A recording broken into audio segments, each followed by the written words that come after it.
Network.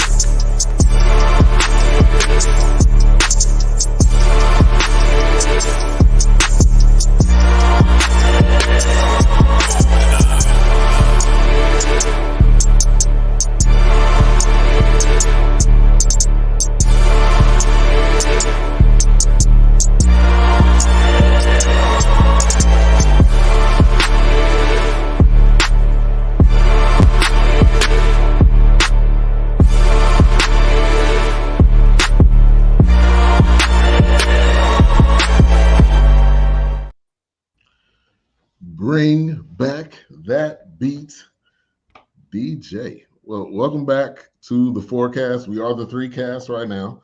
We will be back together as a group next week. So definitely stay tuned. I know it's been a minute. I need to change my. Okay. I know it's been a minute since you've seen the four of us on screen. We had the Dallas Stars playoffs going on, so that was the reason. BSU Network was covering that, so that explains what was going on. But tonight we're gonna bring you episode 5 review, Dear Mama, the final episode. I think most people that know the Tupac story knows where the 5th episode was going. So I'm not necessarily 100% surprised on the way they went, but we did get some sneak information that we maybe wouldn't have gotten. I don't know, in any other documentary. So welcome to the show tonight, A-Trap. How you doing tonight? I'm good. Good. Brothers in the, what was that called? Brothers in the movies. And Sneaking in the movie. Hollywood. Sneaking in the movies, man. Hollywood Shuffle. Hollywood Shuffle. Sneaking in the movie. All right, Wilkes, how you doing? Oh, doing pretty good. All right. Ready All to talk about this episode. It was some things that I learned. I think it brought some things full circle for me. Yeah. Yeah. I agree. Good episode. All right. Well, let's go ahead and get right into it. Some initial thoughts. Wilkes, go ahead. You were already starting to talk about it. Yeah. Like I said last week, it was just refreshing, and I was kind of hesitant to watch it because I was thinking, how many times can we talk about different ways of who murdered Tupac or whatever? But it wasn't even that at all. But that last episode just really kind of like it kind of put the bookend on some things for me. Just kind of understanding, how things were going in his life and Afeni's life, and even just the people around him, and how some people were trying to tell him, hey man, you chill out, you ain't got to do all that. But then in his mind, it's like, yeah, I do have to live up to this. I have to do this. Right. This is what I was, in his mind, maybe this is what I was sent for. This is what I was made for. So definitely a great last episode. I saw today, I guess they're finally, I shouldn't have to take this long, but I guess he's getting a star on the Hollywood Walk of Fame. Mm-hmm. I thought he would have had one already. Yeah, I saw he's getting one. But no, great episode. All right, let's bring in the 4th and honorary forecast member. Keysha in the building. Keysha Knight. Yeah, what's The church is in mourning. Bobby Brown over here came in. The church is in mourning. Yeah, you got that Golden Gate Usher uniform on tonight. How y'all doing? Hey, side note though, man. Every time I drive past Golden Gate, man, that thing always be packed, man. Oh, they busy. They want that money, man. That place be packed every single time. They always got that money on. Mm-hmm. They always busy. Always. She got the brim. Yeah, but the brim on tonight. Huh? Where your cigar at? Your poker hand. I left that in the car with the gun. But okay. All right. But yeah, I'm and your never mind. I was gonna say that. Hush. I was gonna say something, but I ain't gonna say hush now. I know where you going, Will. I was gonna say something, bro. Let me go. Woo! All right. We just kind of going around initial thoughts. A-Trap, I'm gonna come to you, and then I'm gonna come to you, Keysha. Oh, as Will said, man. This is a bow on top of an excellent project. It made me respect Tupac again because the media had put him in such a negative light. in regards to his career and things of that nature. We got a character, they forced us to see the caricature of Tupac. Just let us see the human being Tupac, and then you saw his mother and how empowering he was to the people around him. So it was episode 5 was a drag simply because we knew the end. It was kind of like watching Malcolm X from the time he was on the ground, you hoping it's gonna be different, but you know what the ending is. Yeah, you know what it is. Yeah. All right, let me get to some quick comments before I come to you, Keysha. We got Cole Johnson, Cole Sports in the building. Make sure to subscribe to his channel. He goes live once a week. It's also on BS3 TV on Fridays at 2 Central. He said, Tupac got the Lazarus treatment. He said, Big Illinois in the building. Thank you for tuning in. Anna, thank you for tuning in. Tupac's Hollywood Walk of Fame ceremony will take place later this week. Honestly, long overdue, I think. Keisha's about to go out stepping. Maybe. Not something. She's about to go to trail riders or something. It just broke me. Like y'all were saying, you already knew what was going to happen. Oh, yeah. Right. But I put myself through that grief 4 times. I watched the movie 4 times, all the way to the end, so just, y'all just keep me lifted in your prayers. But the thing I did enjoy, hearing his mom speak on his behalf and just speak through it. It moved me so much. I bought the book. Yeah. I commend you on that. Yeah, that's big right there. Yeah, Cole says the media only looked at him for the music he released.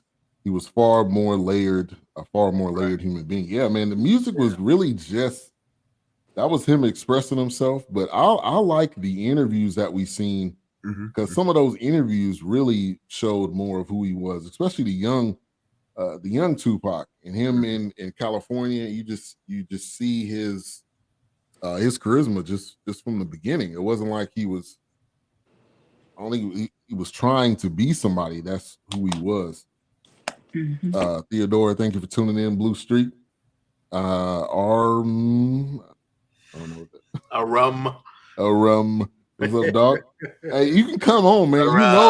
Come on, man. You know the ending of this Dear Mama, even if you haven't watched it. So come on, dog. Yeah, you can come on. Come on in the room.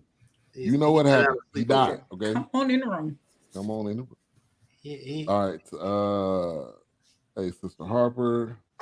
And Cole says, to your point, Keysha, Tupac's power is undeniable. I would have loved to see what he could have done past the age of 25. I agree. If he got to 30, I mean, everything he did in 25 years is beyond amazing. Somebody said it, I think, on the first episode. He lived like 4 lives in just the 25 years. So, and not a lot of people can say that. When one on the Thank you. He gone. He gone, dog. He gone. He's still down in Barbados. Dog, the church is in mourning. He gone. He go. Hey, real quick story. I think I might have said this on the first episode, but when that Source magazine came out right after he died, man, that sparked a lot of controversy. A lot of people was thinking, wondering. Even there was pictures of him on the table, like dead. I mean, and they was like, nah, he's not dead. He in Jamaica, or he's somewhere. He was in Cuba with Asada Shakur. Right. Like nonsense. He Black Elvis. And he talked too much. He talked way too much to be on the low somewhere hiding out. I think that's virtually impossible for him to not be saying anything. Be low key for long. Yeah, no. All right, so kind of at the end of episode 4, because I wasn't here last week, he signed to death row. Obviously, that was Suge was kind of his savior, if you will, because he didn't seem to have a way out of jail. So Suge helped him get out of jail. Signed him to the label. No, not true. No. I can't agree with that one. I because even in the documentary, they said that he had work to do. Like he was going to start developing a different way of living. But I think, unfortunately, when he signed up with Death Row, Suge wasn't hearing that. He like, man, I need these albums. I need some music. Wilkes, it's Yeah. Death Row. Death Row. Oh, I'm sorry. Death with an F. Yeah, my bad. Death Row. Like I can't hear it. Thank you, Lenny Williams. I appreciate it. So I love you. But yeah, 9-minute song. I don't think he was. Suge wouldn't have it. He didn't want to hear it. No, but I'm saying he was his savior because he helped him get out of jail. No, he didn't. Oh. They even said it on there. They said it in this documentary. They said that his the money from Interscope was gonna get him out of jail anyway. Suge just stood in as the proxy. He just he's literally the dude who delivered. He handed them the check.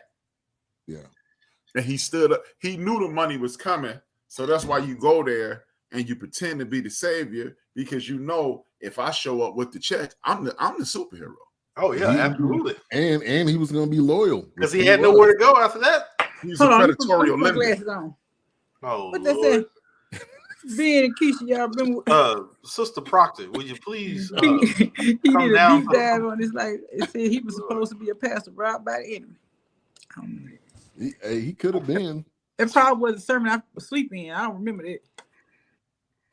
It smells like she's smoking cigarettes and cooking hog mogs over there. I don't know what's going on right now, but who you talking about? How about you? Why I gotta be smoking hot wings and hot whatever you said. What I gotta be doing? Yeah, no, it's okay. It's okay. It's all right. What's up, Chief? Tupac gone. Damn, Doc must be holding out for a contract. We'll all be back. We'll all be back next week. Make sure you tune in next week. Can I come? I'm cool with it. Yeah, it's called. You've been on a roll. About at the end. Yeah, you've been on us for a minute, so yeah, you might as well. Fifth Beatle, right? Yeah. All right, so they talked about the amount of stress he was dealing with in episode 4 too, which you could clearly see. And let's touch on this for a minute. A lot of artists, they, when they get their record deal, when they get the money and everything, they bring their family and stuff on. They may be paying people or whatever it may be. And I think that's just us as a culture. When we get on, we want to try to put the other people on. Right. I think that was obviously what he was doing. That's what his mission was. And I think he really didn't, whatever he had to do to make sure to try to take care of his people. And his people was black people. And you can see that when he shot the 2 cops in the butt that was messing with the black guy. So it was pretty like he loved his people, I think, more than anything. And it was almost it was too, I think it was positive as a positive part of him, but I think also it became a detriment to him too. Hold on, what's happening over here in Hollywood Square? What's going on? What you talking about? You good over there? Ben, you said, listen, I'm sorry, my camera failed. Keep talking. Bring it on what I'm doing. Go ahead. I can't help but to see the screen shaking. I'm like, what's going on? Hey, Trap, give me your thoughts on that, and then we'll go around. Oh yeah, man. When you live in a life like that, man, I'm assuming, just from the look outside in, I'm assuming that has to be an extremely stressful situation. You're not being yourself. One, that has to be stressful. Just not being yourself every day, and then you have to keep up this persona of I'm tougher than leather. And then I'm quite sure he had death threats. Didn't say that quick. They didn't mention death threats. They didn't mention all this other stuff. So. And even I forgot the dude name. He was in the Incredible Hulk movie. He was in Pulp Fiction also. He even said this is the first time I was ever done a movie where we had to have security. So Roth. Oh, you want Samuel? I thought you were talking about Samuel. Oh no. The white boy who was like who was there with his girlfriend at the diner. I can't think his name. Okay. So his last name was Roth. Yeah, Tim Roth. Tim Roth. There you go. Tim Roth. Yeah. So when you live in a quadruple personality, you're a Pan-Africanist, you're a gangster, an intellect, and just a human being. That has to be stressful. Then, what they just skimmed across the top. You got Haitian Jack, who's a super killer, killer thug. This dude has been to this very day. Haitian Jack is not allowed to be in America. And then you got Jimmy Henchman, who's in jail for shooting Tupac as we speak, among other things. So you're dealing with that situation, and then you writing songs about that and mentioning their names in these songs. So there has to be, and then he's trying to keep up this persona. He knew, everybody and their mother knew that Tupac knew that Smalls and Diddy didn't get him shot, but he had to keep that persona going. So it has to be a stressful situation. Yeah. So that's enough to break anybody. Right. Exactly. Wilkes, give me your thoughts on that. No, I was kind of like pretty much what A-Trap was saying. I mean, when you live in these different lives, and are you truly living for yourself? Or are you living for others? You're trying, like you said, trying to keep up that persona. I mean, it was just one of those things where that's why I said for me, it was like, man, why can't he, change that direction? But he couldn't change that direction because he was in the middle of something. So it was kind of like he only knew, I guess, really when the time was right to change it, or when the time, I guess he felt like when he needed to back off a certain situation. But yeah, I just always couldn't wrap my mind around it. That was just me being ignorant, because I was just like, man, he's so, he's well sourced, I guess, and people around him. I'm thinking, well, all he has to do is just pretty much snap his finger and change that thought or that direction. But that's not really the case, especially when you're so entrenched and you have something to live up to, because other people, he probably didn't know how to handle that. I guess maybe people calling him out, so he had to stick with what he knew, Yeah. So it was just kind of one of those things. Mm-hmm. Yeah. I agree. Yeah. Yeah. And then just being who his mom was, like they said throughout this documentary, it was in his blood. It was in his blood to be just that type of person that defended his people, number one, but number two, just went all out, because his mom went all out when she was when they talked about the book, when they talked about when Tupac died and how she was so focused on going around and speaking, like they were one of those people that were just laser focused on what they were doing. Keysha. Yeah, I don't know, when you said that just now, it made me think about that cousin. I guess that time she said we never had time to grieve. Because they were so busy and trying to get all these speaking engagements and everything. They just everything about that just kind of it kind of hit home a little bit, because I didn't allow time to grieve. I never really allowed time to grieve. But and I'm like, dang, maybe that's part of my problem. Maybe that's why I'm so so bad sometimes. Well, we say it's slick stuff sometimes. Maybe I just need to I need to get somewhere and chill out and deal with my innermost emotions and feelings and thoughts. Yeah. Sometimes, man. I mean, like she was saying, strong. But like she was saying, she was going to therapy. Like I think we as a people don't allow ourselves to talk out things. Don't allow ourselves for that time to grieve, and it shows up in other areas, I think, in our lives. Go ahead. Well, I tried therapy, and the lady quit. So I think I gave her too much, and then a couple of days later, I saw it at Pizza, Papa John's Pizza, picking up pizza. I thought something happened to you. She just quit. And I had another therapist, and he was just, I'm not gonna call his name, but he was just no. And I had turned him loose too. So I figured, whatever I need therapy in, I can fix it.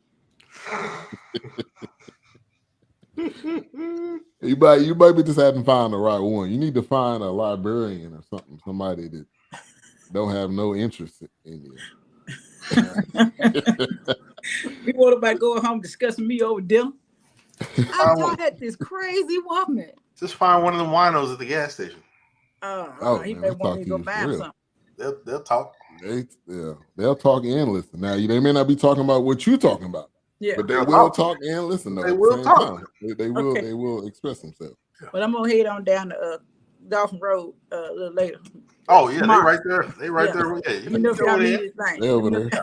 They're over there. I need anything. Yeah, they got you. Go take you that catfish basket over there while you're at it. Oh, word!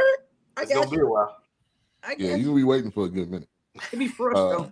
Cole said he was going to be a revolutionary. I understand how that energy is being the son of a Black Panther. Yeah, I mean, like it was in his blood. You can't.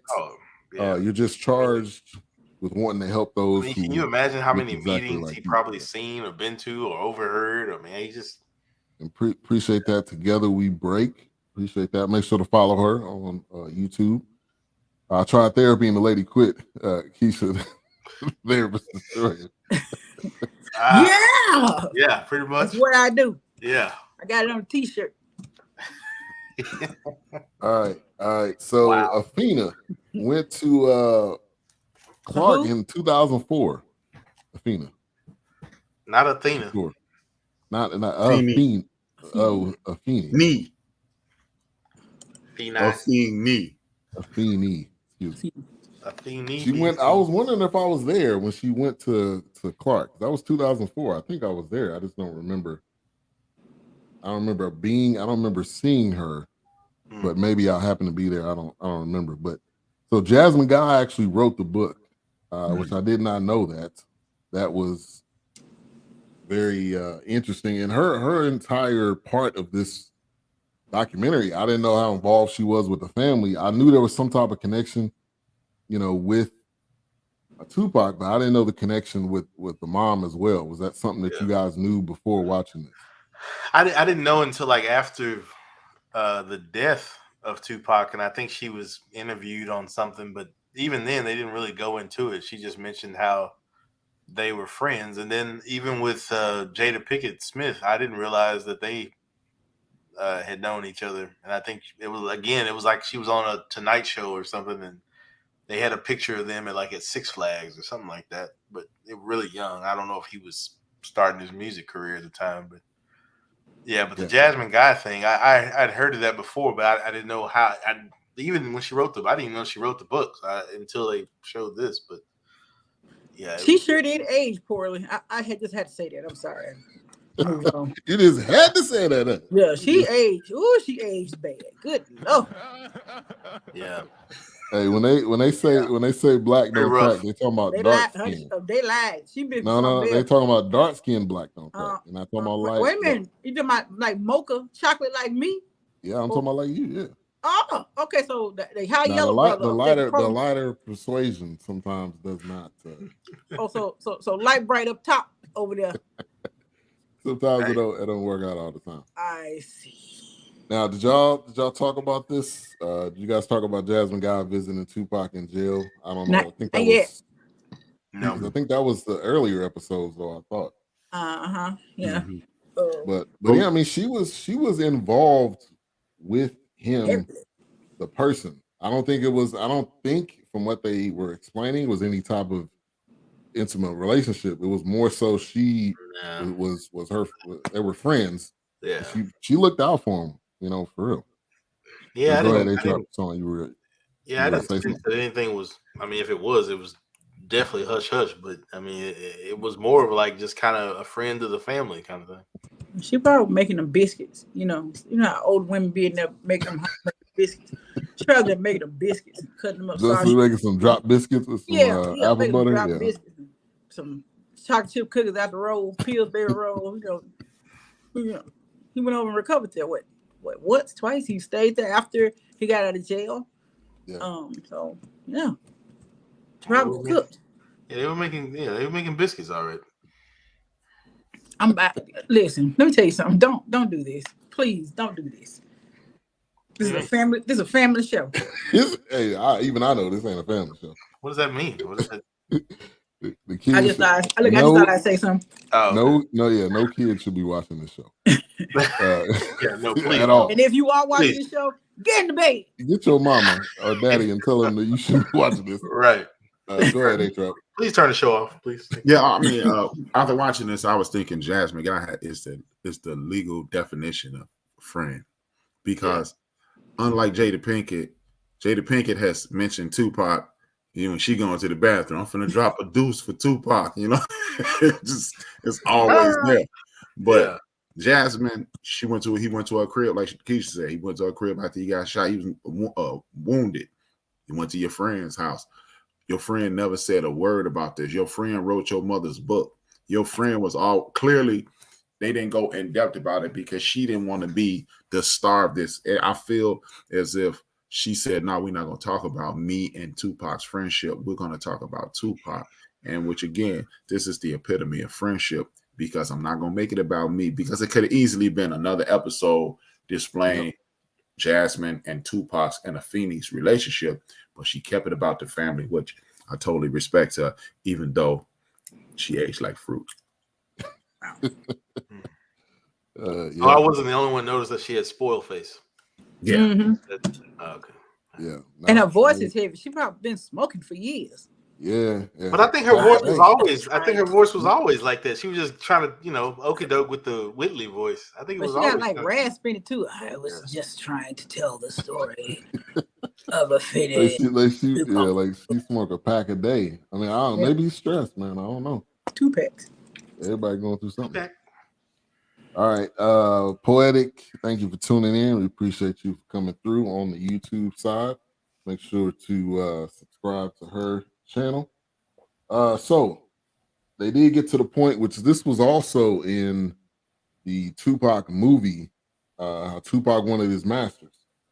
And he did his obligation to the label. They wanted the 3 albums. He did the 3 albums. But obviously, when you're dealing with somebody like Suge, it's just not gonna be 3 albums and then you out. No, because I like Dre's aspect to this too. He was saying I was wanting off of Death Row for a minute before Tupac even came on, and then Snoop even had some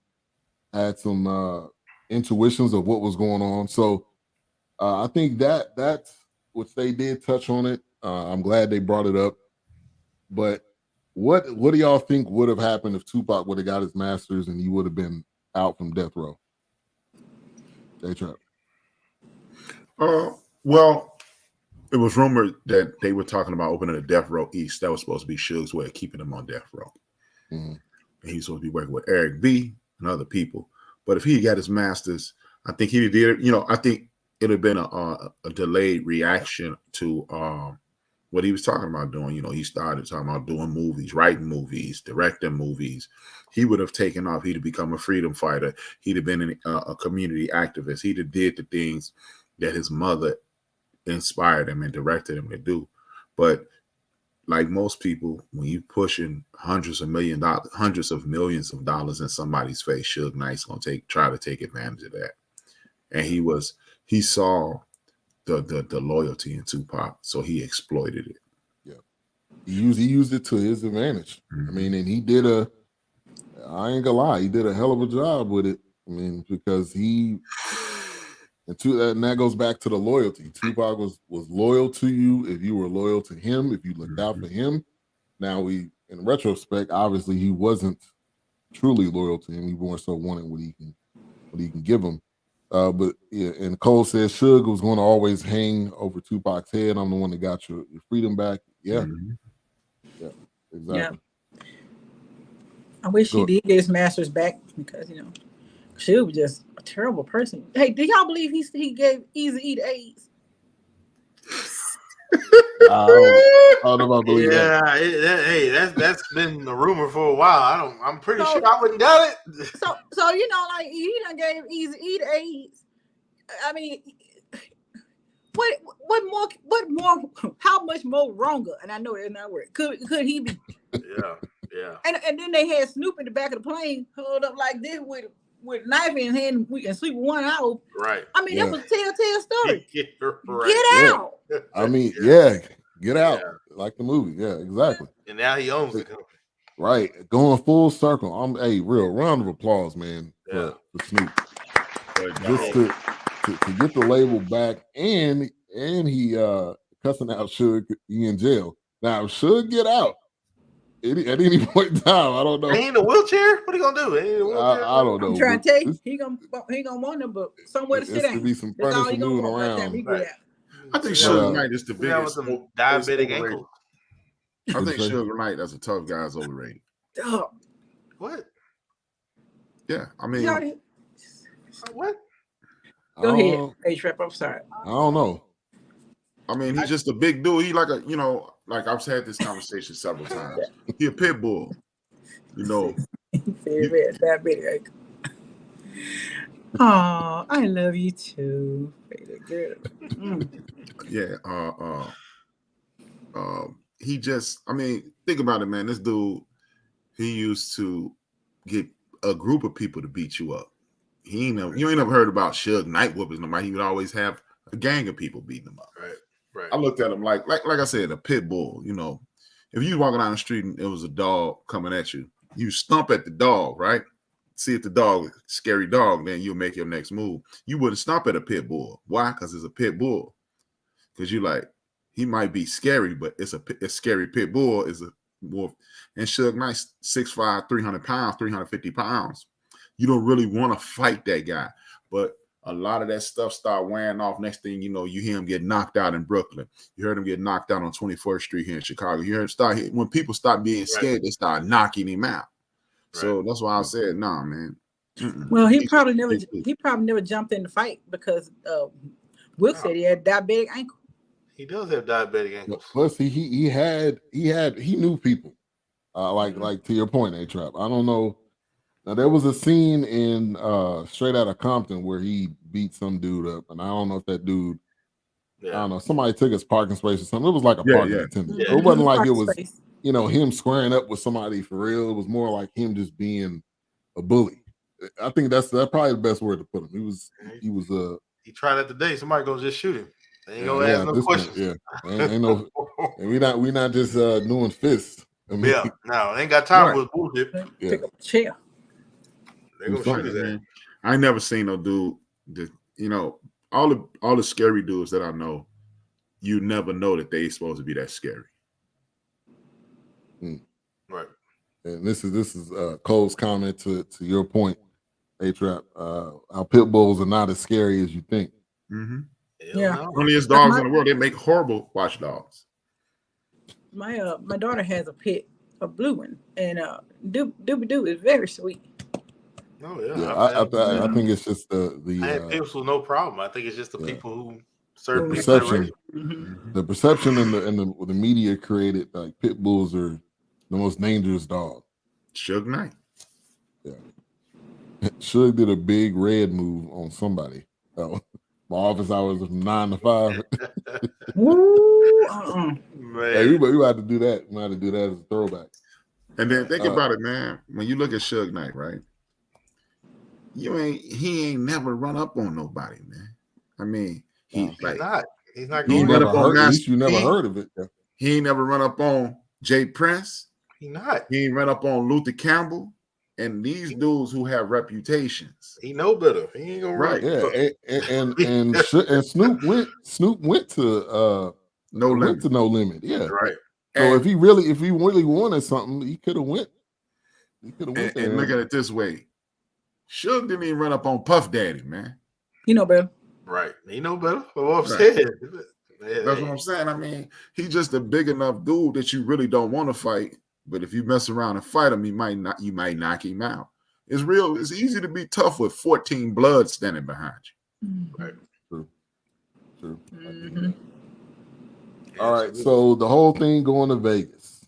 There was a comment that was made. I don't remember who made it, but it said Suge told maybe that was the cousin. She said Suge told him not to wear his vest because he was really focused on wearing his vest because he didn't know what was going to happen. He didn't know who had his back. He didn't know, what was going on. I 100% believe. I don't know. And let's talk about this. I don't know if Suge had direct involvement in what happened to Tupac, but he would have been somebody that would have directly benefited even more because, like Biggie said, you nobody till somebody kill you. Nobody. A rapper is more lucrative, and they make more money dead than they do alive. Artist, period. Yeah, artist, period. Yeah, I'll give you that. Yeah. So let's dive into that. What's your thoughts, Wilkes? I don't know. I've heard things about Suge, even when that picture that they show when they're leaving the hotel or they're leaving the fight. They say Suge, Suge doesn't look at the camera or anything, but Pac does. But I don't know. It's just rumors and speculation. Rumors, But that the look on Tupac's face, man, that I don't think I'll ever forget that photo ever, because he just that look in his eyes. Either I just wonder what was going through his head, because that look wasn't like, I mean, what's up, y'all? That look was like something about to happen, is what it looked like. Right. Even to like what you said, it's almost like, I mean, you don't. I guess you don't speculate, but you just feel like it's almost like, hey, somebody come get me out this car. You know, I don't know, you know, kind of thing. You know, it's just. I feel like Snoop has. I mean, not Snoop. Suge has something to do with it. I can see that. I really do. I can 100% see it. My thing is, okay, did Suge catch any bullets? Right. They never said one in his head. He got grazed. And I'm wondering, like, oh, hey, you're in the car. Did he make some shots? You know, right. Tupac too. So it's when like I told me that photo. When I saw that photo, that's like the only thing that flew through my mind. Like, why am I in the front seat with this dude? You know, why am I going somewhere with him? I feel like he totally had something to do with it. By himself, no other bodyguards, nothing. Just kind of. Snoop said he asked him twice. He said, "Hey, you going to the fight?" Yeah. The first time he just waved him off. The second time he just walked off. So like, because they were saying he didn't want to go. He really didn't want to go. There was a lot of questions that was involved there. A-Trap. Yeah, I mean, I don't know. I mean, it's kind of rough. I mean, like being from a gang infested city and gang culture is heavy here. That's one of those things, man. You put your hands on somebody and they will kill you. You put your hand on a known gangbanger, and then y'all put hands and feet on it. Y'all didn't just whip them. Y'all put hands and feet on him. You stomped this dude out. That's the recipe for destruction. I mean, I'm thinking about this dude's name. That's why I laugh. His name Dion. He just got out of the penitentiary for 20 years. And at one point, Dion was so notorious in Chicago. I remember me, Brian Allen, and this dude named Benito. We were standing on a corner of North Avenue and 2nd, one of the biggest streets in Chicago. And Dion walked up, and we just started looking around. And then he left. We were like, man, I'm glad that dude gone, because he be into too much. So he bringing you trouble. put your hands on somebody who is a known gang member. Yeah. And he was a Crip. So he's a Crip, and this dude was a Blood. I mean, he was running with the Bloods, right? So there's. Now, I don't know if Suge had anything to do with it, but I think I would put money on Suge used him as a shield. Yeah, and you remember the guy, Ray Love, was his friend, and they grew up together. He said the story goes that Tupac covered when the shots were being fired, he covered Suge. And now, obviously, that's hearsay. Who knows what exactly happened? But I don't know. I don't know if I 100% doubt that, because when he was getting rolled away and somebody asked him who did this, he said, F you. So it was the police. He ain't gonna tell the police. Yeah, you're not gonna tell the police nothing. Yeah, police, Even Riley on the Boondocks said you don't tell the police. No, we don't talk to the police. I got a question for you guys. Remember they were showing all those still pictures of Tupac. He was sitting on the floor and he was just chilling and stuff like that. He had his shirt off. He was just chilling. There was just a bunch of still shots. You know, I don't know if y'all caught this. If you look closely at those pictures, you can see the holes in his body from the original shooting. Yep, you seen it. It was in the Nefertiti on this side. Nefertiti had a hole, and I was like, this is sad. Because this dude is sitting here with holes in his body. Right. You could see when he had his shirt off, I think he was at the end, they were doing, it was just him standing there, and they did kind of you can see, you could see the bruises, or the skin that was keloided over. Right. I mean, like this, his life was not peachy from the beginning, which they talked about that, just from being born in that era with what was going on and who your mother was. It's not like your mother was just a part of the Black Panther Party. She was a prominent leader as a woman, which there wasn't a lot of women leaders. Yeah, man. Yeah, so, it was a lot. It was a lot. They don't get the press, but sisters in New York weren't playing, man. Afeni Shakur, Asada Shakur, Kathleen Cleaver.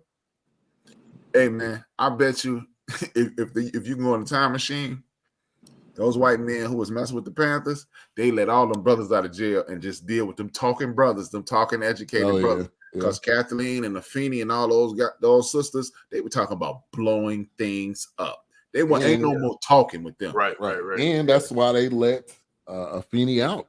That's why they let her out first, because they knew she was gonna take care of business. If the dude was, I don't know what they would have done, but they was like, we gonna put the money up for you first, because you can help all of us. Right. Which is exactly what happened. Yeah, time for talk was over with. We done with that. We passed talking. This is a great point.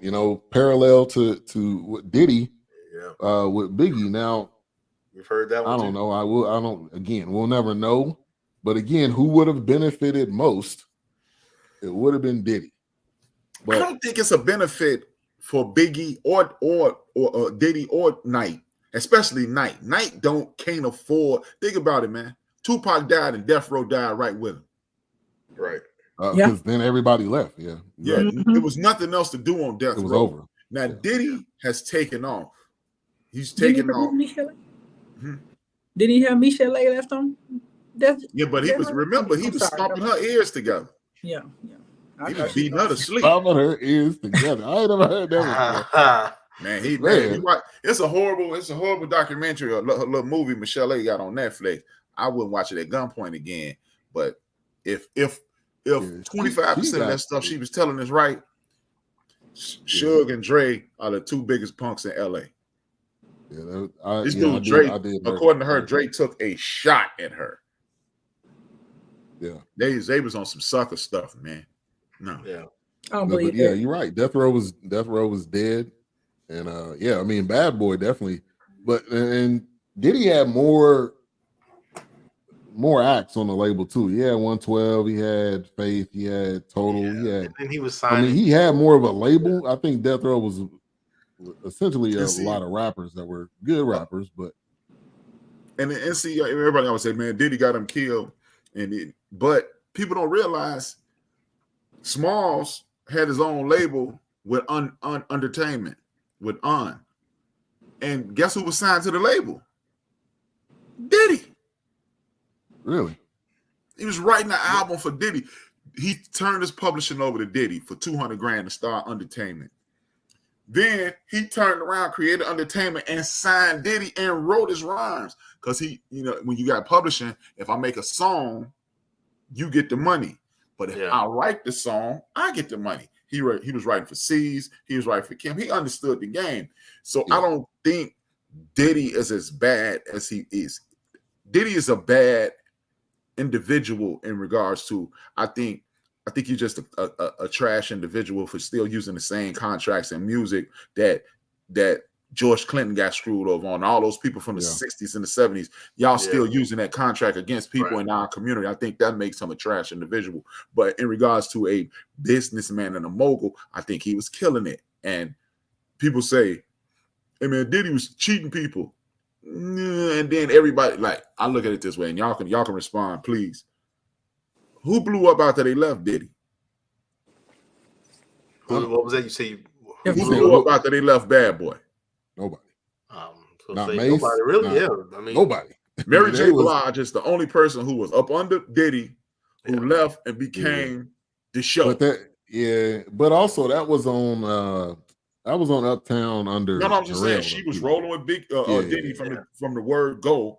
Yeah, she separated from Diddy and blew up, and then she's still rocking with him. The Locks, they've been on the Breakfast Club several times saying, "No, man, we was just tripping. We was trying to get off the label." Yeah, nobody said. Only person that speaks poorly of him is Mace. And he got Down syndrome, so And Mace, wow. Mace ain't got no Down syndrome. That man ass this far apart. Down syndrome. Funny. No, he doesn't. He's not Down syndrome. That's not funny. We don't make fun of Down syndrome. A side note, though, I ain't making fun of Down syndrome. He got it though.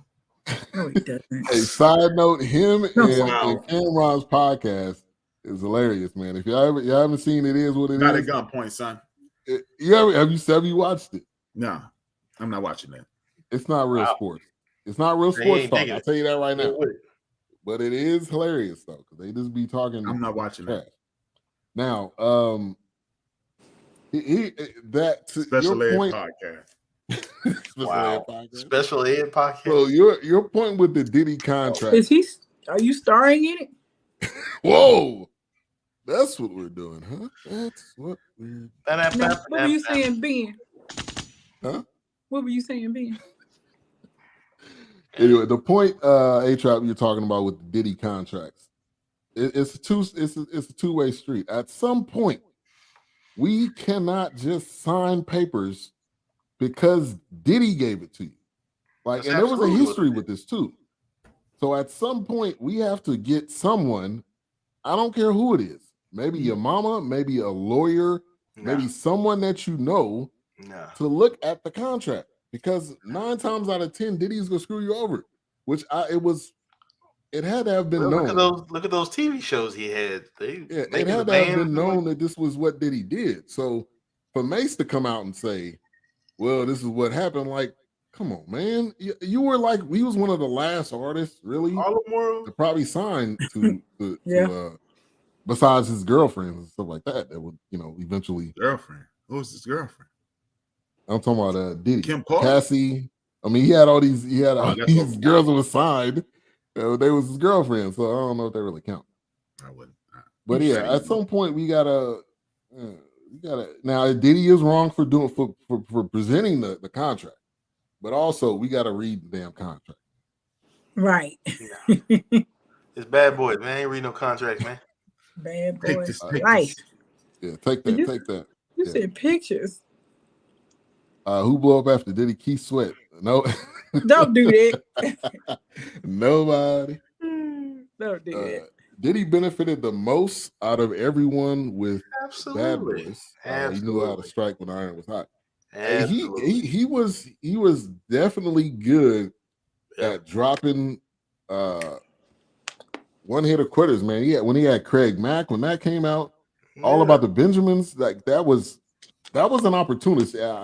He definitely took advantage of. Okay, Biggie died. Then let's drop this album.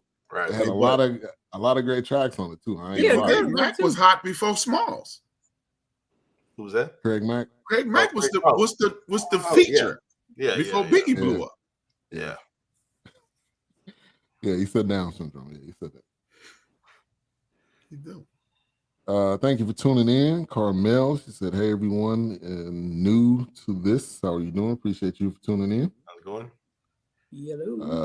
But that's how we believed as artists. We got the chance to perform and be glamorous. They figured the money would take care of itself. Right. Yeah, they ain't reading nothing. Get to work. It always did. Making the band, I think only Day 26 is still standing there. They are working on an album, really. Mm-hmm. Really? I know Danny the Kane didn't stay together, I don't think. Yeah. I guess there's a little hope. A little hope there. Little did they realize, unless they were writing songs, these artists are making pennies on the dollar. Exactly. And you fast forward to now with these 360 contracts where they get a piece of everything. When you touring, they get a piece of that. Whatever you sell, merch, you get a piece of that. And Chris Lighty came up with that. Yeah. Don't forget Sean. Yeah, that's wow. Pretty much disappeared. And now he's actually, I think he's the president of Belize. Or he's some type of dignitary in Belize. Something like Prime that. Minister. Okay. But he's Craig Mack was the feature, but Diddy said Big is gonna move you out the way. Yeah. I'm still making music. What you got? What you got? What's your next single? Big Old Noise, what you working on? You and Benita A. Whitfield, what y'all working on? Hits on us. Appreciate the comment. Great perspective on episode 5. Haven't watched it yet, but I watch episodes 1 through 4. Sorry, I'm watching the baseball game. Hey, you good? Yeah, you good. The 360 deals made artists want to go independent more, which is smart. Now it is a little bit of a tougher road. I get it. But if you look at a lot of success stories, if you look at Master P that started No Limit, you look at Cash Money, eventually they ended up signing Universal, but a lot of what they did was, from what they did independently. All right. Fish Sticks and Onion Rings is my next single. I sue you. You make that song, I'm suing you. Fish Sticks and Onion Rings. No, man. He talked me out of this song, man. We could have been rich. Now, let's go to they're in Vegas. The guy gets jumped. Mm-hmm. When they're showing that was Tupac, I couldn't really see Tupac. Was he the one that was kicking? That looked You know like what? somebody else. I thought there was somebody else because it was a man with a white hat on and a white dress Suge jacket. was stomping him too. But I just saw him go to the back. Now I knew that he was probably fighting somebody, but I didn't see him like on that part kicking though. He probably just went and said, "Baddest one hit my hand," and then passed the lick and ran. So. Knock that stick off my shoulder. Yeah. Now this was the first time that I've heard the guy's name, which Orlando Anderson. I don't know if y'all have heard it. Maybe I wasn't paying attention, but I don't think I've heard the guy's name before. Orlando dead now. I was about to say I wanted they tried to find him for the interview, but obviously Orlando died 2 years after that. He was pretty quiet on that. Yeah, he didn't. His cousin kind of snitched on him recently. His cousin name is Keefy D. Keefy D said Orlando snatched the gun in his hand and shot across him to shoot Tupac. Oh my gosh! Take the gun out of his hand. Because he was like, shoot him. And Orlando said he froze. And he took it from Keefy. Wow. And if you thought Diddy and Barry Gordy shafted people out of money, Birdman, come on now. And he had Lil Wayne since he was a kid. So that dude definitely got jumped. He claimed that's what they always called him. Yeah, he was calling his son. Kissing on the mouth and everything. His name was released the day after the beatdown. Okay, and I don't remember that part. All right, so he was shot 4 times. And I liked, obviously it's sad, but I liked the aspect of what the aunt was talking about, the cousin, and how they said, okay, we was driving down to Vegas. We thought, all right, when we get up here to the hospital, we're gonna be good. Because he was he got shot, I don't remember how many times in the other situation, but I think he got shot multiple times. So they figured, okay, you should be good. And then they get there, you see all the people outside. So I felt like that was a nice perspective. Obviously, it brings up wounds for them, for a lot of people watching this. But Keysha, kind of give me your thoughts on that with the aunt and the cousin, talking about their experience. So they were going to see Tupac in the hospital. Well, first of all, I will say this: that road they were on, that was not Texas, that was California.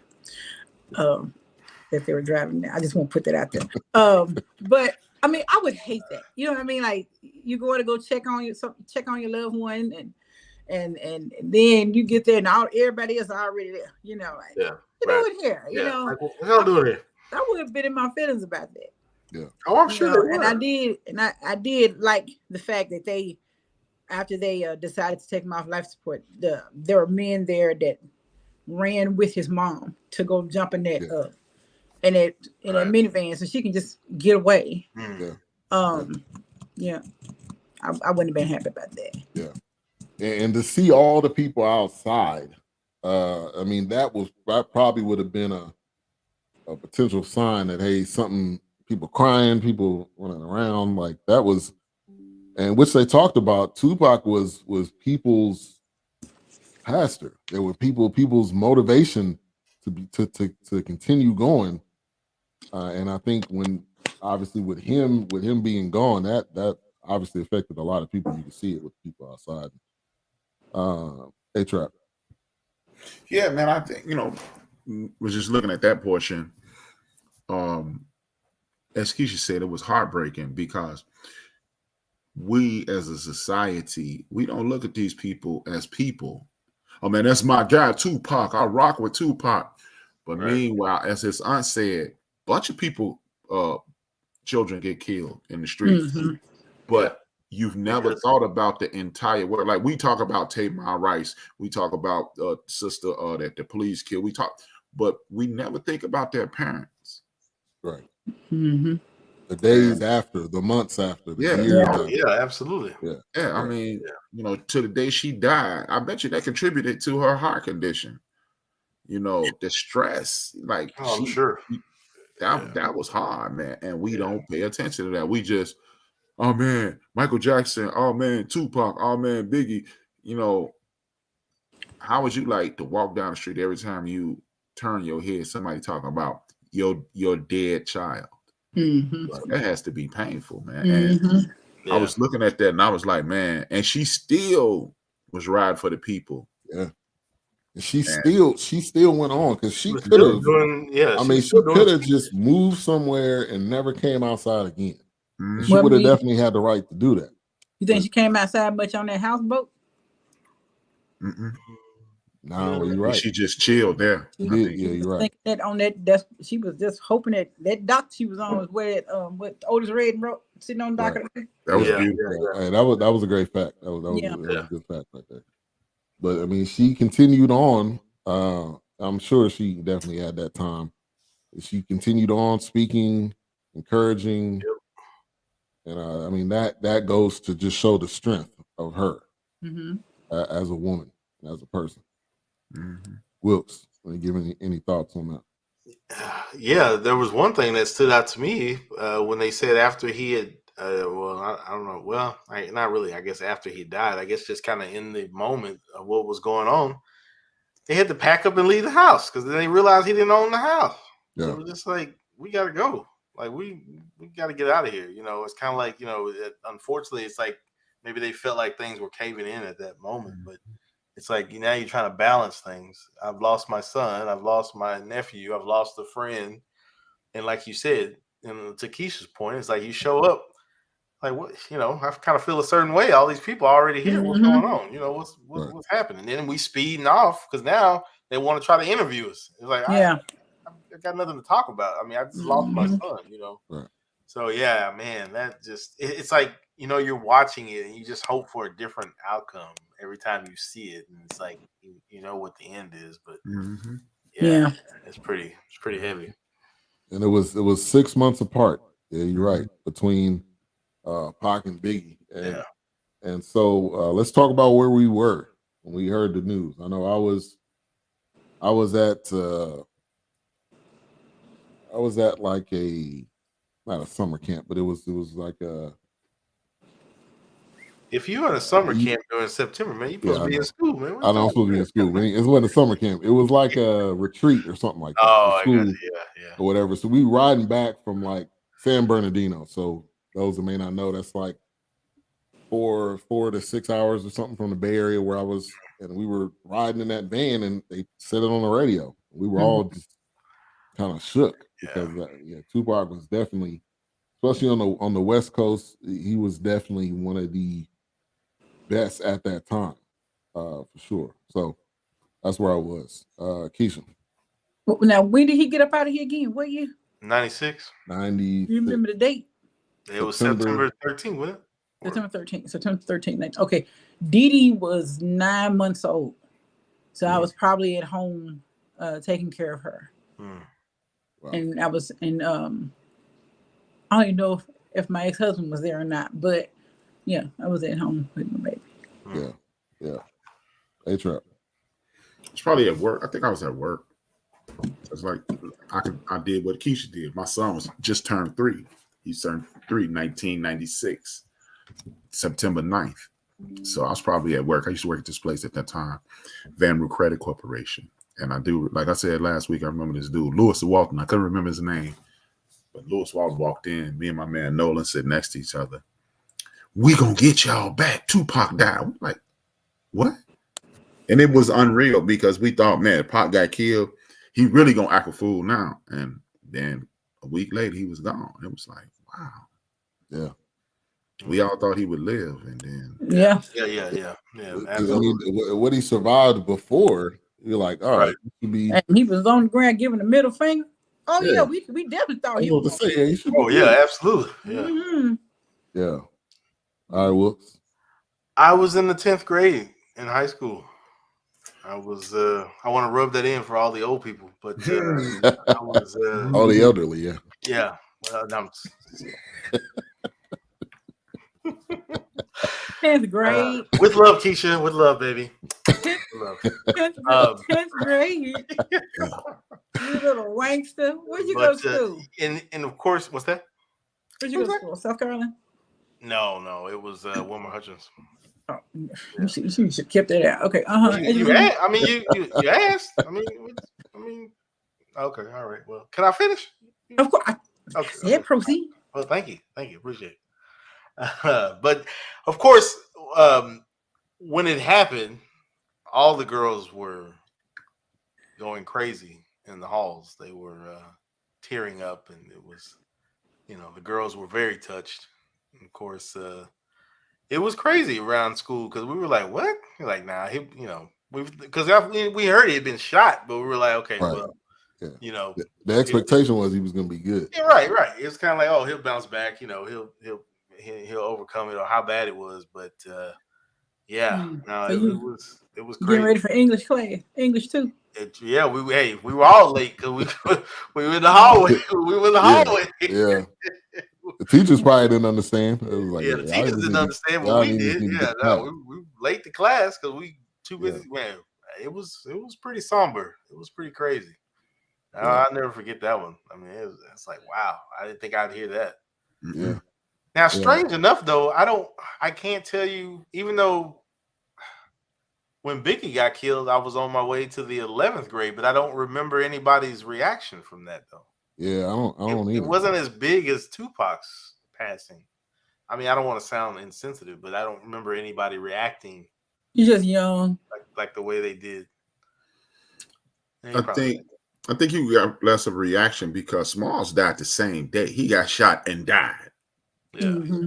There wasn't like a week of it wasn't mourning and speculation. Smalls got shot at 10, about 10:45. He was out of here. Yeah. Somebody pulled up, somebody pulled up next to him. Right. Who was he with? Yeah, they never said. Who was the Junior Mafia or somebody was? I don't know. I never knew. It was the Bad Boy Crew. Yeah. Diddy was in the car in front of him. Diddy was in the car, yeah. Now, did they shoot at the other cars? How in the world did nobody notice? The car, if you in the car in front, gunshots ringing out. Well, I don't know. He probably trying to haul ass so he wouldn't get shot. Right. Speed up. Mm-hmm. Driver. Inch up a little bit. Yeah, keep going. There's some white smoke from them tires trying to speed up out of there. She said white smoke. They may peel it out. Get little. Make our car little. Yeah. See ya. So he was shot 4 times, multiple gunshot wounds to the chest. His ring finger was shot off. Yeah, I heard. Yeah, I heard like, that. Wow. What? As much as I've read and researched, I didn't know that part until just now. I didn't know, until the documentary. I didn't know that. And then we had the great Jesse Jackson was there. I didn't know Jesse Jackson was Jesse.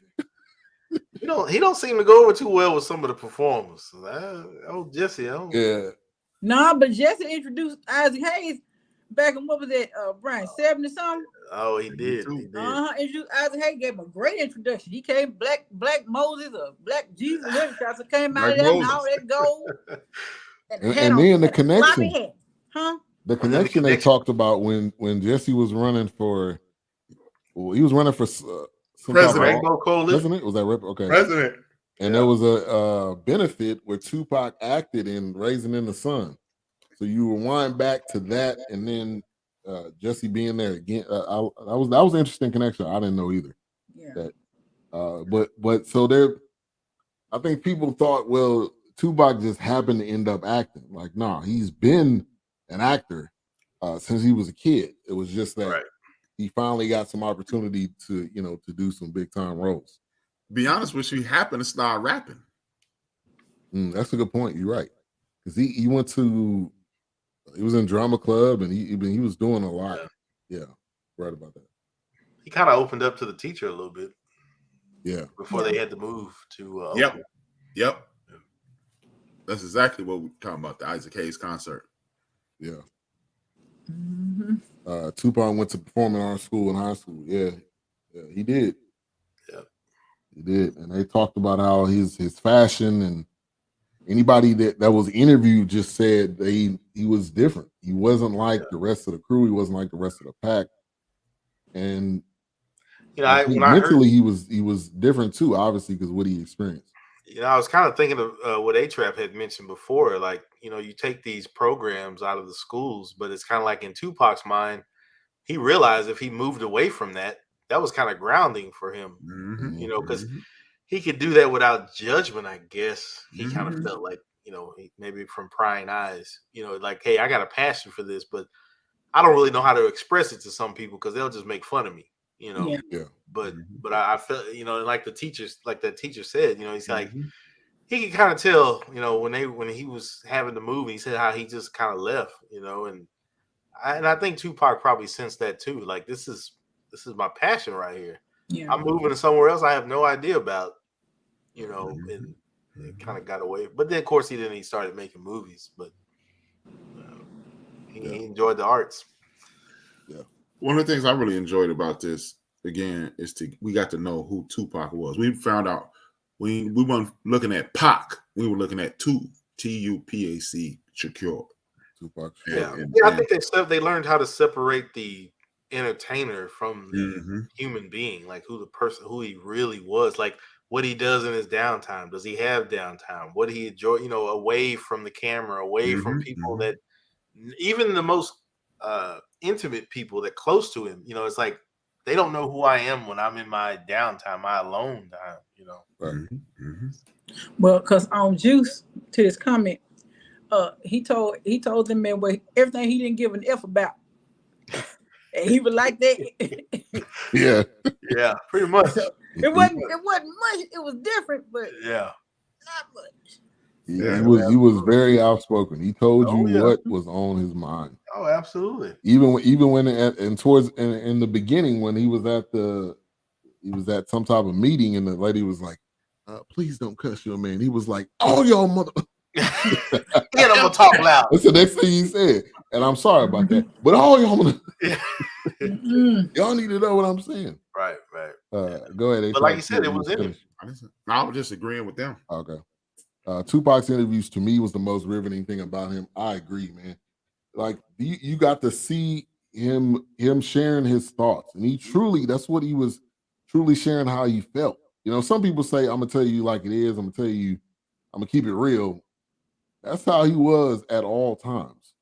I don't think there was any time in at least in this and in multiple interviews that he was BSing.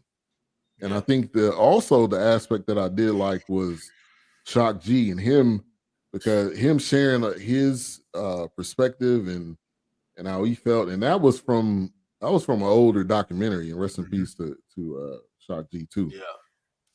But that was another great part. Another great part about this. I loved how people were taken aback by how intellectual he was. Yeah, the dude was smart. He wasn't stupid. Yeah. Like by no means. Yeah. Yeah, Oh, by no means. He didn't have a choice. Right. His mom made him read books if he was acting He had up. no choice. Yeah, no. Yeah. I mean, he had a choice, but he didn't really have a choice. Right. You know what? And Wilkes brought this up earlier today. Billy Garland. There was some mixed stories out there, like he was dead, but he's not. There was an interview actually that was, I think, released like 4 days ago, and they've like chopped it up. It was like 4 minutes. Yeah. Yeah, and he was talking. They asked him the question, you know, was Tupac bipolar, and he said no. I mean, this all the things that he experienced, you would have multiple emotions as well. So I'll try to find that and put it in the chat. But that was a good clip, and they, like I said, they kind of chopped it up. But he said he didn't like Dear Mama at all, because Allen Hughes came to him, in his words, and said, hey, I want to do this interview with you. But he didn't tell him what it was for. Now, so he finds out it's Dear Mama, and I think his riff was it had his ex in it, and I think that was kind of his riff. So I don't know if he agreed, he disagreed with the documentary. I think he agreed it was centered around his ex. That's kind of the gist that I got from what he was saying. And I don't see what. Well, they probably had a history that maybe he didn't want to be brought up, or Well, whatever. that's why his dusty ass wasn't in the interview. Whatever. Oh, All right. but like it's, watching it though made it feel like Tupac was still alive. Can y'all believe it's been almost 27 years ago? Yeah. Man, Yeah. it's still crazy. Like, Well, it's even with crazy. even into that, the Coachella thing blew my mind. That was 2012. Mm-hmm. Yeah, I was like, and that's 10. I was like, that was 2012. Yeah, You know, when they started bringing them ago. holograms out, I was mad about that. I ain't gonna have no concert, no hologram come shooting up. Hey, Prince said, do not put me on no hologram. Don't even. Don't Prince do it. said, you will not put me on no hologram. Do it. You know, what really touched me? Well, it didn't touch me. It just made me look at it funny. Well, not funny, but good point, Golden. Good point, Golden. Yeah. What's that? So I don't think he was bipolar. My opinion, yeah, just wanted he was just a young man. He was 24 years old. Yeah, absolutely. Mm-hmm. I totally agree with that. Well, you know what tripped me out? When you see Mike Tyson and Tupac, they pretty much the same person. Yeah. They're pretty much the same person. Custody Amato trained him in what he knew how to do. Shock G trained him in what he knew how to do. And they were just living without, like you just talking about his father. Just imagine, it just shows you that you need that positive male influence. Unless you will have a Suge Knight type come in, or Don King come in and exploit them, and look where they end up at. It's because they're driven by the dollar signs and the comfortable life. They don't want to hear oh, that's good. I know you're trying to better the community or show a different way of life or living and experiences, but that ain't making money right now. We ain't talking about that. Right. But what would y'all have done if y'all saw that bully twist that bird head off and throw it at Mike Tyson? If y'all was all standing there. Oh man. Like, bro, who? Yeah, like what are you doing? Like what's wrong with you, man? What's wrong with you, man? And threw the head at him. Right. Yeah. And for Mike Tyson to get choked up, I didn't know their relationship was that close. I did not know that. I knew they probably knew each other, but the way Mike Tyson was talking, they were talking leading up to the fight. He hugged them after the fight. Yeah. So like I didn't know that there was a lot of history there. And I thought he actually walked out with Tyson. I think he actually walked out with Tyson. Maybe. I mean, and then I had heard like if you catch it, if you're paying close attention, you hear Mike Tyson say, "I told Pac, if you don't slow down, when I'm getting up out of here, they're gonna be putting you in here." Right. And I've heard several instances in which Mike Tyson reached out to prominent athletes and told them, "You need to relax, man." He did that with Riddick Bowe, from what I understand. Who hadn't heard that name in a long time? Riddick Bowe. All right, so I'm posting that clip. It'll probably take you to the full interview as well, but it was like a 4-minute clip about Billy Girl and Tupac. So I wanted to touch on Afeni and just how when Snoop was there, and how she just went into mom mode, knowing her son just died, and Snoop comes in like man. She's like, nah, man, you can't be looking down. You gotta go in there like Snoop. Yeah. So it's the power of this woman, everything she went through and experienced, her son just dying, and then she's lifting up and encouraging other people. I mean, it doesn't get any more powerful than that, I think. I agree with that. I think she's someone that embraced that years ago. I think she knew that was the cycle of life. Now, unfortunately, when it hits home, it is just a crushing blow. I mean, feels like it leaves a hole in the center of your chest. But I think she also realized that, I've been on this battlefield a long time, and I've seen casualties, and it's like, of course, she's watching. She knows the world is crazy about Snoop. She knows the world's crazy about Pac. She knows the world's crazy about rap music and this persona that you have to keep up. But in the meanwhile, I'm still gonna hold it down. I'm still gonna be nurturing. I'm still gonna spread this word. I'm gonna preach it. and I'm gonna lift up my community because she's seen that, she's seen her people hurt for a long time. So it's like she didn't lose a step. Now, like I said, once again, in her alone time, she dealt with that the way she dealt with it. Yeah. But I mean, she knew rising to the occasion was, just something she was used to. Yeah. Something she did. Yeah. Right. Yeah. And Mike, when you look at this, you just see, when you look at Afeni Shakur's, like, you see how hard it is to be a mother, a black mother in Black America. mother. Yeah. Right. Yeah. Because at your worst, you're asked to be somebody else's crutch. And he didn't ask her, Mama Shakur, look out for me. Yeah. It just kicked in. Yeah, right. I just look at the sisters and it just, you don't really, like I said, remember I said just the first episode, it ain't that I needed to fall back in love with my mother, but it took me back to this one day, and I gave my mother the first gift I ever gave my mother without saving. And I was like, and she was like, I ain't never had this. And then when she said what she said, literally, man, I went from thinking my mother was a drill sergeant, even though I still call her that to this day, but it's a more affectionate thing. I understood my mother. December 13th, 1994, I understood who my mother was.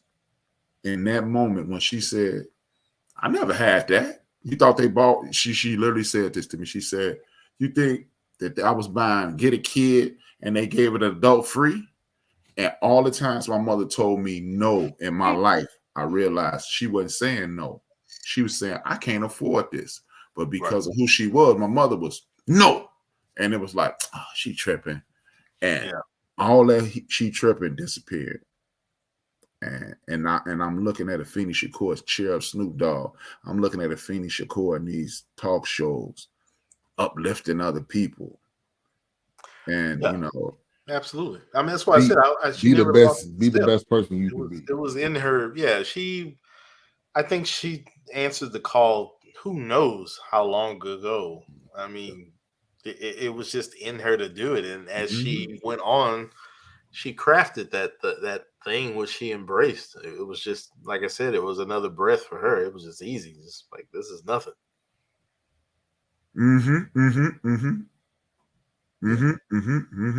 That's exactly what it was. It was the first time I looked at my mother and I was an adult. And that's why, it's just, I rediscovered Tupac doing this, and I'm not gonna lie to you, I used to hate Dear Mama. And the first thing that came to my mind every time I heard this song, I don't relate to this. And now I relate to it. At 52, I go, oh yeah. Right. Yeah. And I think this is this was not just a documentary, but this was like a motivational speech. I mean, like, to see his life, to see Tupac's life, and to see his mom's life, and to see how they became who Tupac ended up being, and who his mom ended up being. There was a lot of motivation in this. And even, my daughter, she watched this last episode with us.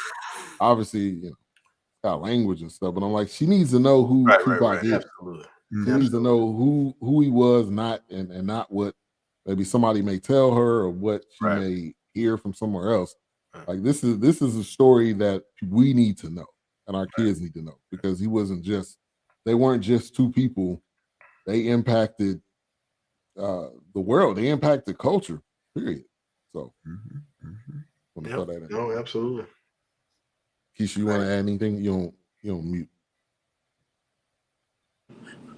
I'm sorry. No, I didn't know I was on mute. No, I don't want to add anything to that. No. All right. So Tupac left. So I knew he had music left. I did not know he had 400 songs, they said. 400. Yeah.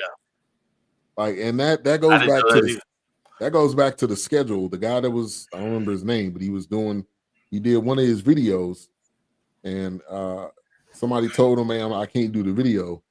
And he was like, well, you want to do it? I mean, he gave people opportunity, but he said his schedule was so hectic. He went from video shoot to movie shoot to the studio. And then he would get up at 5, and then he was trying to get his Outlaws boys up. I mean, like but when you think about how he died and what happened, he was working towards a purpose. Like I think Shaji said, even when he was gone, he left like a blueprint of what to do. And Right. the dude was just recording like crazy. So 400 songs, I didn't know that exact number. I just thought, all right, he had a couple albums, but this dude had I a didn't library. Yeah. Anything that Tupac was about, it is difficult not to be motivated from the story. I agree.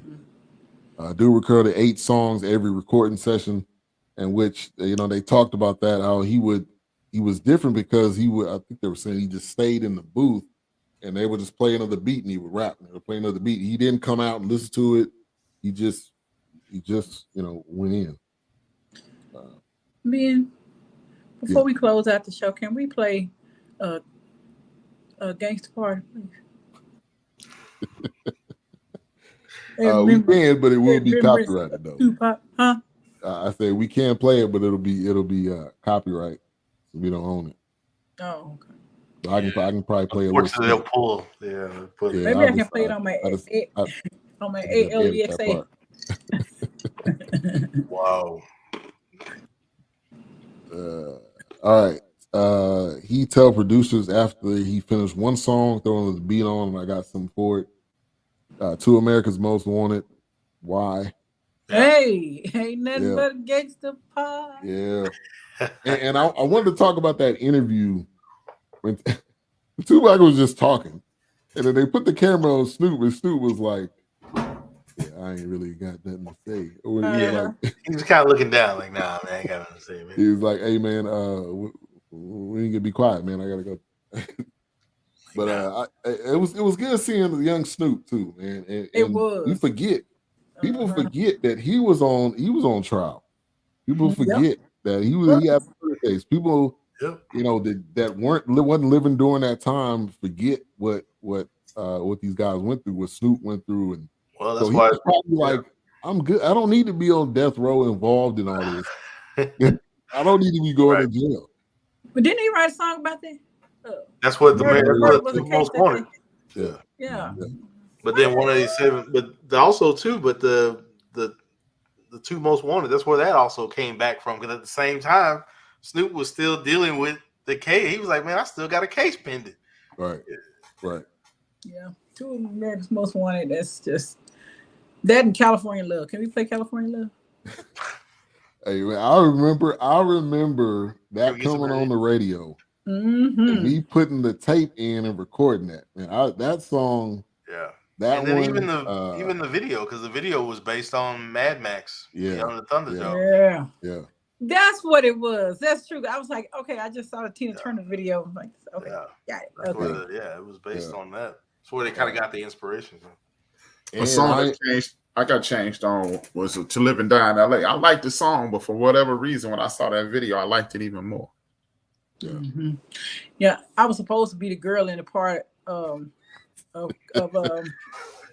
California Love when he said shake it, baby, shake. I was supposed to be that guy. I was supposed to be you. That's supposed to be me, but I had to go to work. We'll have to see what Roger Zapp documentary has to say about that. I'll be there. I was there. He passed away. Roger Troutman. Oh yeah, he's been. Yeah. Oh gosh. For a minute. His brother killed so many years ago. I feel like that was in the late 90s, early 2000s. Yeah, 99. Passed. He was married to Shirley Murdoch. Y'all play something for Keysha. I will play something. I'll play a little snippet. I'll play a little snippet at the end. I'm gonna have to send her some music. I'm like, here you go. Play it on the phone or something. I'm gonna play it on my ALEXA. I can't say a name, but his brother shot him. His brother shot. Yeah, he got shot by his brother, didn't he? Yep. Was it an argument? It was over money. Something about the money. I heard it was over something like $40. Yeah. Come on. It was like There wasn't no real money. There wasn't no real money. It was People crazy. should- So you thought killing him was gonna get you that $40? Right. If he didn't have it when he was alive, what you think he had it when he did? Right. You Let him about to live go to and jail. steal it from him. That was another one that was pretty surprising. I was just kind of Is he still in jail or did he die too? I don't remember. The brother. Now- I don't know whatever happened to the brother. Yeah, I don't know. Now was him and his brother, was that Zap? I'm assuming he was probably in the group. I'm pretty sure. I don't think this was a performing brother. Because they had I'm pretty sure he was it probably- was a bunch of Troutmans. Yeah. Yeah. Well, who was the He one that must had have the been- they must had have the been thing in the his mouth? That's Roger. That was That was Roger. Yeah, that was Okay. Roger. 'Cause what I got to say is see you a kiss and a ring. Come with the hits. DJ Come with Quick the spelled hits. by Roger Trotman. So it was an argument between him and his brother, and his brother filled Roger yeah, with. Yeah.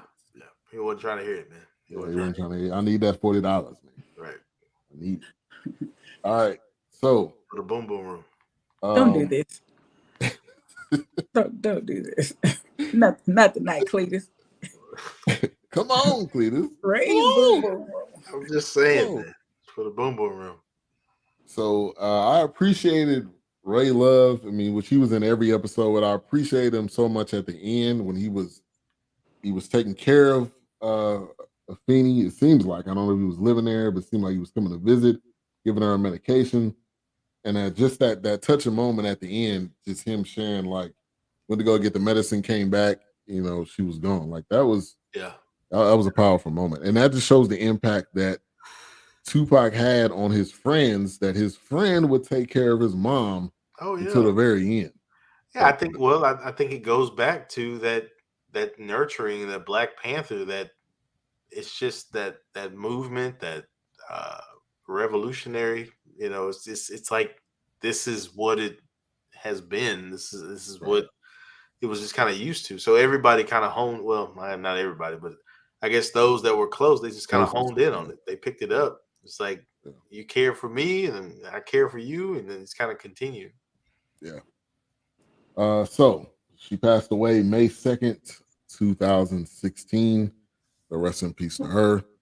And the aunt gets she was going in. She was one of the best people in this episode too. She told it like it was, and she was not afraid, and I really liked her part of it. Think if that was the inside scoop on. She was able to give the inside scoop on her sister. I think more than really anybody else could have, because I mean she was with him, when everything was going on. So it was a murder suicide, and Larry Trotman was part of Zap along with Roger. Wow. All right, let's get to some final thoughts. I think this may be the easiest rating. I don't think we need to go around. I feel like this was a solid above a 5. If I can give it more, if I had more hands, I would give it more. Yeah. But final thoughts. Keysha, I'm coming to you first. Well, thank you guys for having me and for viewing this documentary. I did learn a lot more about Tupac than I thought I knew. He wasn't just the songs. He was a very intelligent man. So I was so thank y'all for having me. Those are my final. Glad to have you. Glad to have you. You're welcome. A-Trap. Excellent documentary. I'll watch it again. Glad I watched it. I wasn't going to watch it. If you guys wouldn't have reviewed this, I'd have missed out on something excellent. So I'm glad we did it. Wow. I'm glad you watched it, because it definitely gave you a deeper perspective. I mean, I think that's what we all are wanting, is a deeper perspective on those that have gone on. So we get to know them at a deeper level. All right, whoops. No, I wasn't gonna watch it either, because I was thinking, once again, it's reviewing, how he died and who shot him, and then maybe what his mom did to advocate, trying to find out. I misjudged it, because it was just like another one, like really, right. But we've seen so many, Yeah, I've seen so many of them. You've heard so many different ways, but I really enjoyed this. Yeah. I really liked it. It definitely some things I did not know, was not aware of, because the talk was on MTV and on Flavor TV and whatever. It was kind of like who he was and what music he contributed. That was it. They didn't really go into like his life story. They didn't go into what he did off camera and behind the scenes. So I really enjoyed it. Yeah, I enjoyed it. There seriously has not been another hip hop artist which made you think so much beyond his or her music than Tupac. No. Hello, yeah. No, I agree. And to this, and from all the time that has passed, there is still his music is still impactful. What he said is still impactful. You still, if you go on YouTube, I'm sure there's endless amount of interviews, endless amount of clips that are about him being interviewed. And also some of that stuff still relates to today, because obviously we're still going through some of the I wish they would apply this comment to sports, because I get so tired of people sitting up here trying to compare people in sports. It's like, man, that's a different era, man. You can't. And let me just say this. Let me just say it's completely off topic. Let me shout out Mr. Cole Sports for his phenomenal grasp of grammar and usage of punctuation and spelling. Yeah. Oh yeah. Man. Made it so much easier to read. Oh yeah. He is we call him the evil genius, because he's always putting together promos, but the dude is very smart. And I appreciate all the comments tonight. Golden, Big Illinois was in here with us. Anna, Poetic. We got Carmel. Thank you for tuning in. It's the first time. April Showers, Theodore. Together we break. We appreciate all the comments. We'll be back next week. We will be doing Little White Lie, which is available on Amazon. Recommended by the one and only H Rap.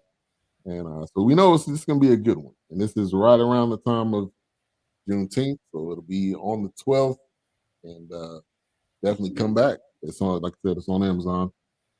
And before we get out of here, I'm going to try to play something real quick. Hopefully a commercial don't play. And it's a commercial. Because you don't have Prime, do you? I haven't found a way to get that for free. Here you go. Well, as we review Little White Lies next week, remember what JR said. It's a long video. Why tell the truth when a good lie will work? I'm trying to tell you. Okay. Why say no when it feels so good to say yes? I'm sorry. I thought we were playing the music. I can't hear it. Please. No, I don't hear nothing. You got it on the music? No. Oh, maybe just me. Well, I enjoyed it. It's supposed to play, but it did not. But anyway, thank you guys for tuning in. We'll be back better than ever. And this is a 5-micer, man. If you have not seen this, you have to watch 6-micer. Whatever you think you may know, or you think you've known enough, and you think there's nothing else to learn, you're completely wrong. There's a lot. There's a lot more. Yes. All right. Yeah. Good try. Yeah. I don't. I'm gonna have to figure that out. I got this What is he trying to play? What is he trying to play? I was trying to play To America's Most Wanted, but for some reason y'all couldn't hear it. So we'll try again another time. But what's coming up tomorrow on the End of the Bench? It's a good question. Basically, I got this series going about the fight never ends, and Juneteenth is under attack. Yeah. In South Carolina, they have tried to commandeer Juneteenth, and they have Juneteenth posters with Asian people on it, Latino people on it, and white couples on it. And that's crazy. That's nothing. That's not even remotely what it's about. Right. I'm like, so I'm gonna talk about that. I don't feel like they should have a day off work. He's on that day. Yeah, that's what. I'm gonna mention that. I'm like, how are y'all getting a day off work and y'all made us work? There we go.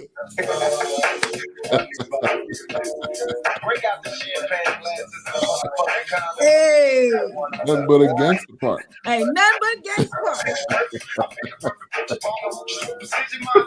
Hey, man, when he rode on a track, man, nobody liked it, man. Hand me on the gun. They got me. Yeah. Yeah, I got the courtesy of Alexa. Appreciate that. Thank you.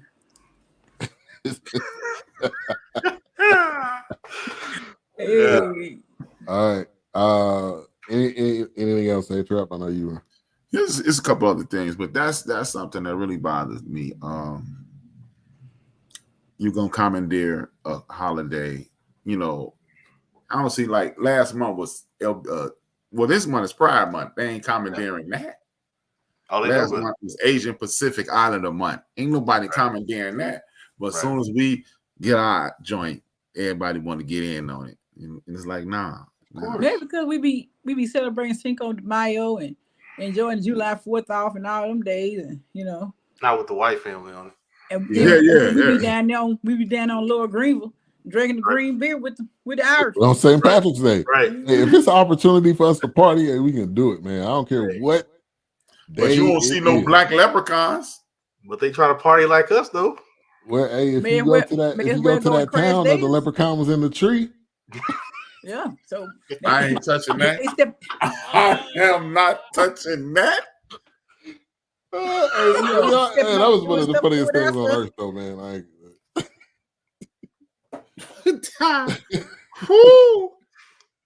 All right. Also, tomorrow we will have Queen 3 and King. It will be back. Doc will be in the building once again, so make sure to tune in for that episode as well. And check out all the content, BS3 TV on Roku. If you have a Roku TV or device, you can add that to your TV. We got content such as this. Let's get to some last comments. Well, considering it's not a federal holiday, fools want to pile on and say, this is my holiday. And honestly, a lot of jobs is not giving off. No, they're not. The Friday or the Monday. Mine is. Wilkes not off neither. They are doing Juneteenth. We are off June 19th. Not at all. I'm putting some links on the grill. They'll quote some white people Martin Luther King though. That's what the white people quote Martin Luther King. They love Martin Luther King. They love him. Yeah. And this is so true, Mr. Cole Sports. They didn't know what it was until the pandemic. Right. Exactly. With a 5-star restaurant, you moonlighting this week. Here we go. What plates you selling out the back of the Mustang this week? Here we go. All right, and it was coming eventually. Yeah, it was coming. I'm not moonlighting anywhere. It was coming. Man. All right, y'all. We'll see you guys next week. Thank you for all the comments, and we'll see you on the flip. A-Trap, close us out. As usual, man. Salute to Reggie O'Shea by saying, "Dream those dreams, and man up and woman up and live your dreams, because life without dreams flows in black and white. Life with dreams flows in technicolor surround sound. And if I owe you something, I ain't got it. Because some jokers told my debit card today, and I ain't got it no more." Oh, man. And bought some wine. Some wine? Yeah, bought a $59 bottle of wine and a $61 bottle of wine. Oh, at least they went in with the good stuff. Xbox. Lot 45 or something? Hey, well, this is for them, A-Trap. Lord have mercy. Lord have mercy. I think I need to find it and watch it. I'm going to buy it next week. Peace.